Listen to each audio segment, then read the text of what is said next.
I'd like to welcome you all back to another edition of the Italian American Digital Project Interview Series. We are here today with Professor Anthony Tamburri, who is a professor of Italian and Comparative Studies. He is also a former Associate Dean for Research, Graduate, and Interdisciplinary Programs at Florida Atlantic University. He is currently Dean of the John D. Calandra Italian American Institute at Queens College of the City University of New York.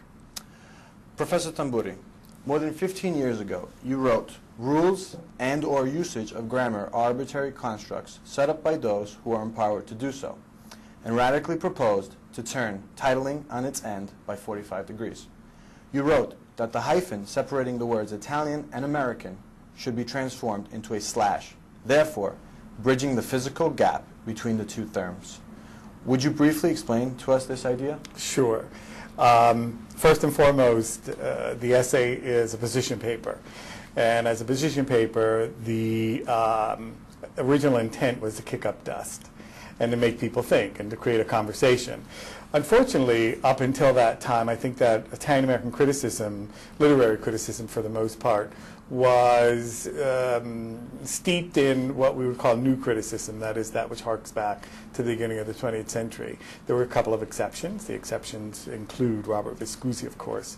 The exceptions include also Helen Barolini, who came at it from a more gender and pre-cultural studies point of view. And then, of course, Fred Gardefeu was just beginning his career as far as a literary critic within the Italian-American studies world.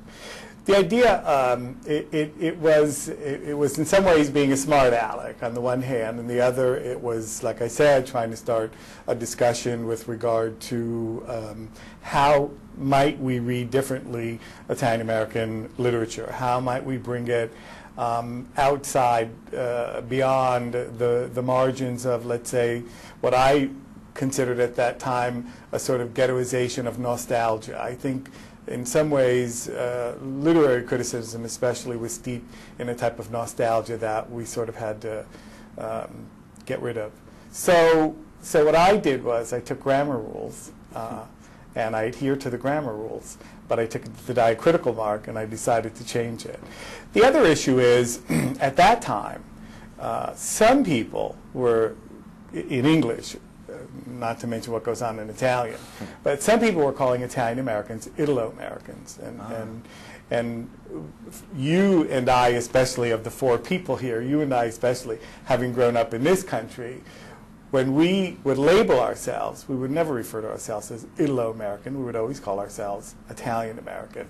And so there was that issue too. I noticed that people had started to use the term Italo-American, and they would use it with the hyphen, without the hyphen. The other thing is people were using the term Italian-American, the binomial, without the hyphen, as both a noun and an adjective. And basically, grammatically speaking, if you sort of go back to the stodgy grammar of Strunk and White, of which I'm a fan, you need the hyphen when it's an adjective.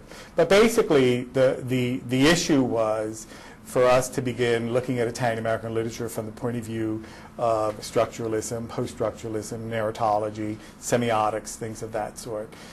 Robert Viscusi had started that discussion in 1980 with an essay called De Vulgare Eloquentia, on Italian-American fiction. So he had, between Viscusi and what I had written in 91, 11 years had passed, and from the theoretical point of view, not much was being done.